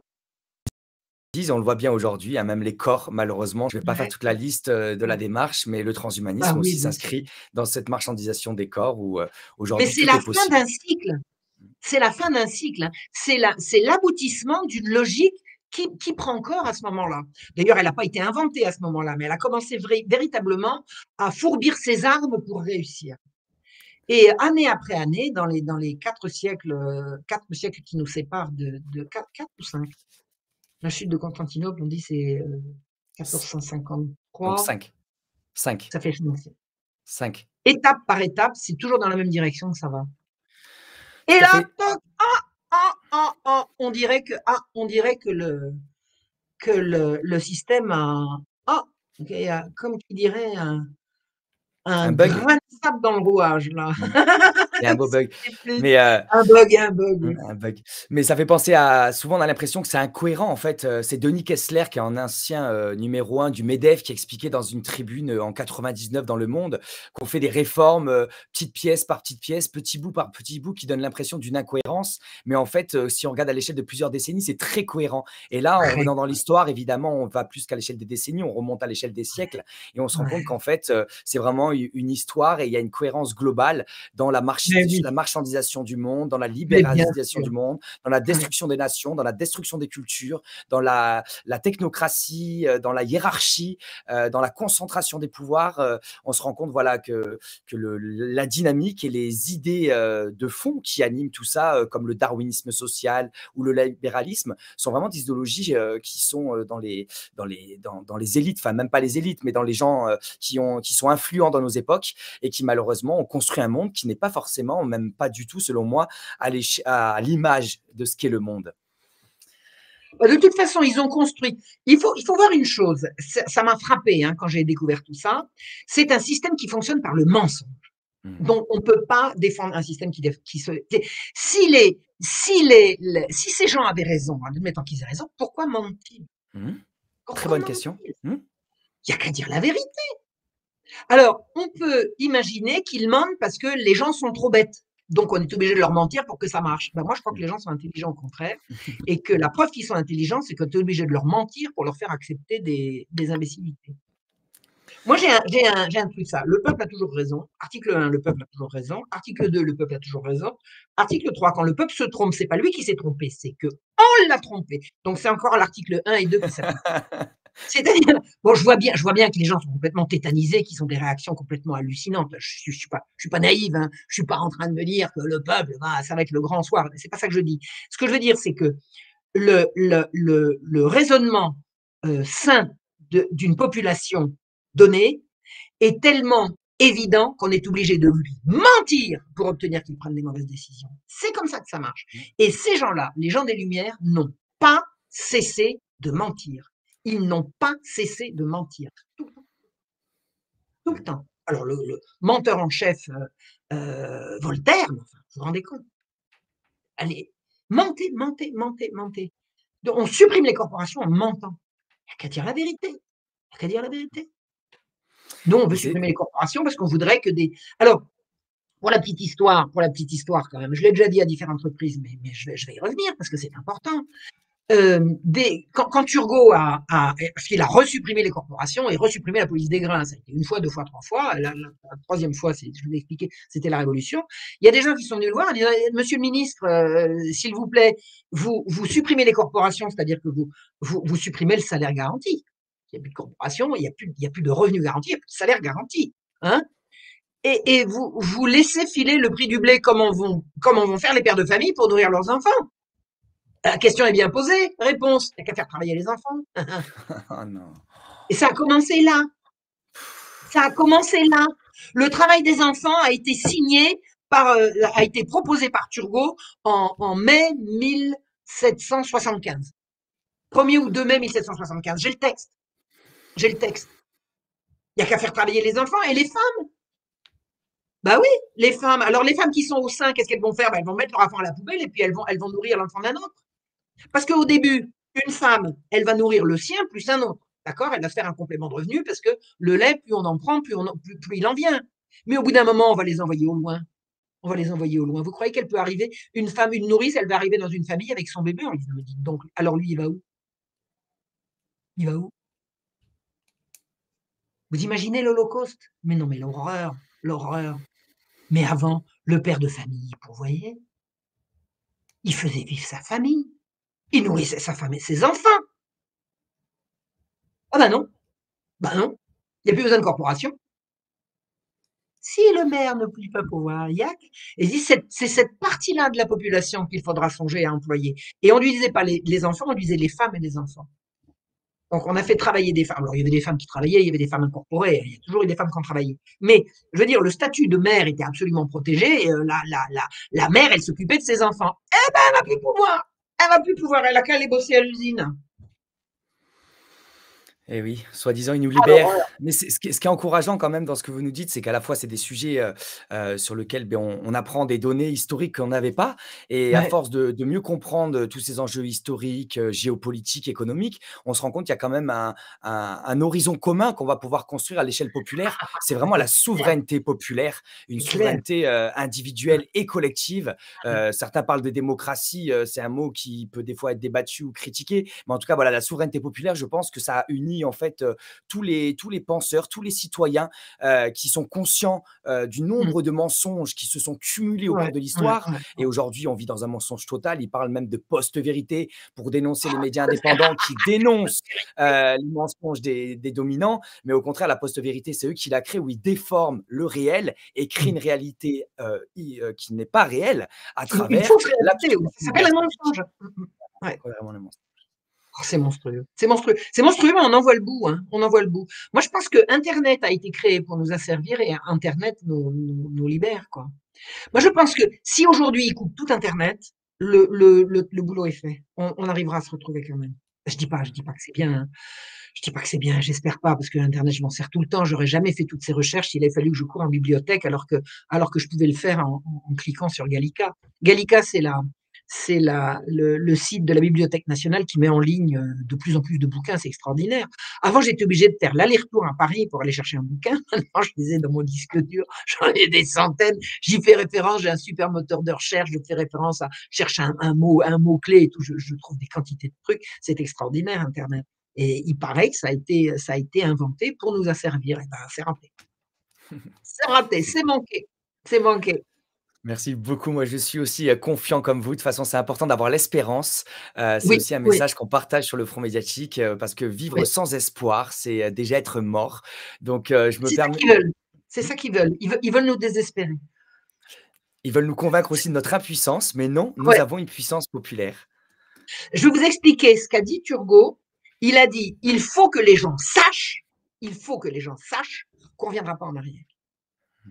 C'est-à-dire, ils sont désespérés, il faut qu'ils rentrent là-dedans, faut qu'ils comprennent que ça ne bougera pas. C'est le même discours qu'on entend régulièrement. C'est le même discours qu'on entend régulièrement. Et les gens n'ont pas désespéré, ils s'en sont débarrassés. Alors, ils s'en sont débarrassés une fois, deux fois, trois fois, puis après, on va pas refaire l'histoire. Mais l'idée, c'était, les gens se révoltent, il faut qu'ils comprennent, et s'ils comprennent pas, ben, ils le feront sans qu'ils comprennent, que c'est terminé, on ne reviendra pas en arrière. C'est pour Le plan, ça le plan est diabolique. Le plan est diabolique. C'est Diabolique. pour ça, comme le dit la rappeuse, Kenny Arcana de Marseille, elle dit, «Mettez de côté, les pessimistes parce qu'aujourd'hui, il faut construire avec les gens qui ont cet espoir, ces gens qui Mmh. agissent, ces gens qui ne sont pas résignés à se plaindre que tout va mal». Évidemment, c'est légitime de se plaindre et d'avoir de la colère dans cette époque, mais le monde, c'est nous qui le construisons aussi avec, Mmh. nos actions, nos choix du quotidien, à travers, la nourriture intellectuelle, qu'on rentre dans notre cerveau et dans notre cœur, comme avec des médias indépendants ou des médias mainstream. La nourriture qu'on consomme, où on l'achète, etc. Et donc, agissons en tant que citoyens debout, plutôt que subir un système illégitime, oppresseur et surtout destructeur du vivant, destructeur des Bien sûr. cultures, alors qu'au contraire, c'est cette diversité qui fait la beauté. Je vous Ils propose, sont oui. destructeurs de la gratuité, c'est-à-dire Mhm, du don. mhm, On vit dans un monde où tout s'achète et tout se vend, alors que mhm. le monde dans lequel nous aimons vivre, c'est un monde d'échange gratuit. L'amour, ça se donne sans espérer en retour. Et c'est comme ça qu'on en reçoit en retour. C'est c'est le monde de la gratuité et du don contre le monde de la, mar- Marchandise. de la Mhm. marchandise, Tout à la fait. marchandisation de tout. Alors, je voulais dire par rapport au désespoir, il m'arrive d'avoir des gros, gros coups de blues. Et à ces moments-là, je me dis Si je m'y laisse aller, ils ont gagné, je vais pas leur Mmh. faire ça et je me mets un coup de pied au derrière et je redémarre. Alors d'abord, mes moments de désespoir ne durent jamais, mais j'en ai également comme tout le monde et je sais que c'est ça qu'ils cherchent. Donc ça, ils ne l'auront pas, Mmh. ils ne l'auront pas.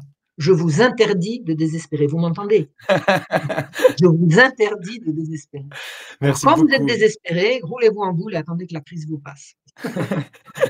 Merci pour votre combativité aussi. C'est beau de voir tous ces êtres humains de tout âge, de tout sexe, être debout. Vraiment, on est nombreux, on le voit sur le front médiatique, hein. D'ailleurs, demain, on accueillera Valérie Bugaut à 15h30 sur le front médiatique. Je me permets un Chère Valérie, oui? chère Valérie, Pour parler du monde de brillantissime demain Valérie. avec, Révolu Droit, donc on va voir aussi qu'il y a des alternatives qui sont proposées, qui s'inspirent de Oui, l'ancien oui, régime, oui. qui prennent en compte, des nouveautés, en termes d'expérience sociale et politique et qui proposent, des modèles pour demain. Donc, il faut aussi qu'on crée à la fois avoir une bonne Mmh. connaissance pour pouvoir critiquer, le passé et le comprendre, et aussi, pouvoir proposer des solutions.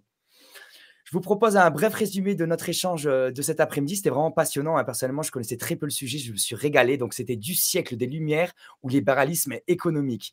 Donc, évidemment, donc les Lumières qui ont donné le nom au siècle des Lumières. Donc, c'est une référence, vous l'avez rappelé, qui est très souvent utilisée dans la gauche, hein, comme Mélenchon, c'est l'alpha et l'oméga.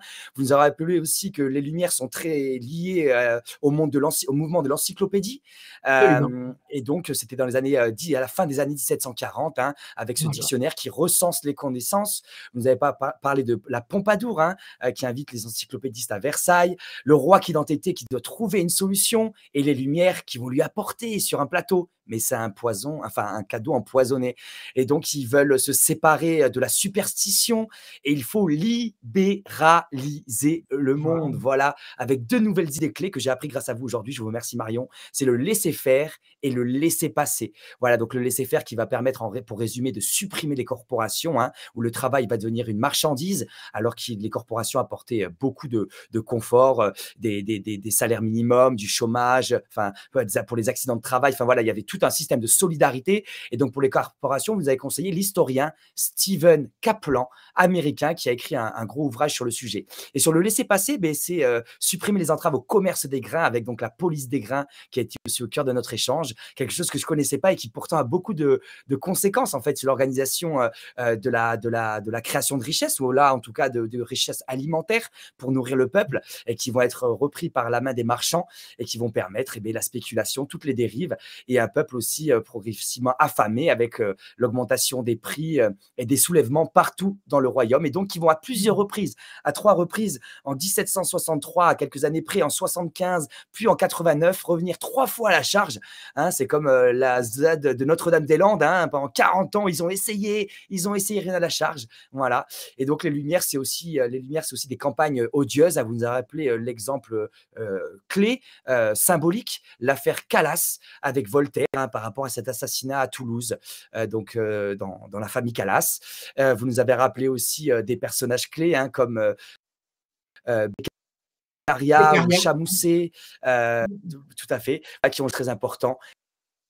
Et tout ce non-considération de la vie humaine, au final, de l'esclavage au travail des enfants, on se rend compte au travail forcé au bagne, on se rend compte comment, derrière des images très idylliques, positives du mouvement des Lumières, eh bien non, il faut nuancer parce que les Lumières ont été le fer de lance du libéralisme économique qui voulait renverser toutes les protections du peuple au profit du libéralisme marchand.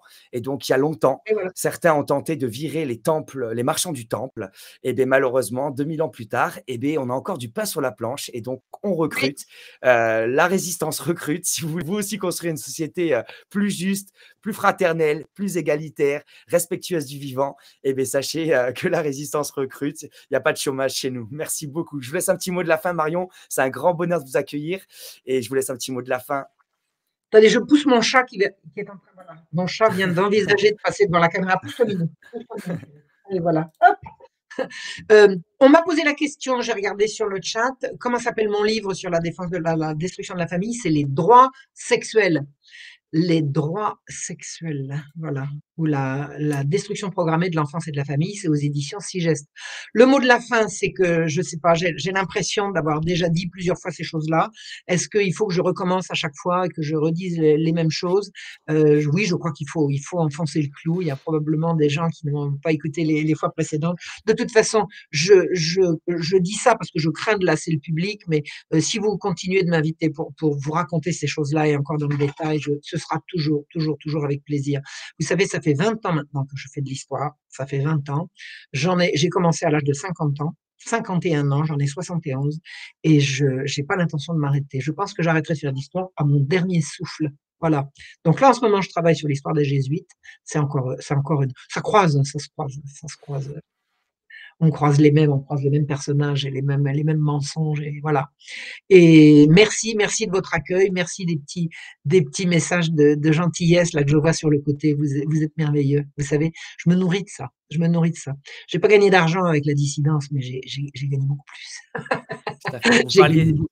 Vous parliez du don tout à l'heure, et beh, voilà, le Front médiatique, c'est aussi un média qui donne de la connaissance. Il y a Oui, des invités qui viennent gracieusement sur notre média indépendant. Nous, on fait ce travail aussi bénévolement et ensemble, on fait, on construit une société de partage, de coopération. C'est magnifique. Je rappelle juste rapidement quand même qu'on peut retrouver, donc vous retrouvez tout sous la vidéo dans le podcast, dès la fin d'après-midi, début de soirée. Donc le site internet de Marion Sigaud, le lien vers sa chaîne YouTube, votre chaîne Odyssée, ainsi que quelques ouvrages emblématiques, hein, qu'on a pu aborder ce soir, comme Voltaire, une imposture au service des puissants, mais aussi d'autres ouvrages en lien avec vos travaux de recherche depuis plus de 20 ans. Voilà, merci vraiment à la communauté de prendre ce temps pour se cultiver, pour rendre cette existence humaine qui est si complexe, si énigmatique, et tant mieux. C'est aussi la magie et l'infiniment grand de ce monde qui fait qu'il faut se rappeler que nous sommes que des poussières d'étoiles et rester humble dans ce monde complexe, mais surtout rester aussi digne et rester debout. Marion Sigaud, je vous souhaite une bonne d'après-midi et à très vite merci. le mois prochain sur le Front médiatique. Au revoir. Bonne Merci à soirée, tous. bon après-midi. C'était Marion Sigaud et Akina sur le Front médiatique. Au revoir.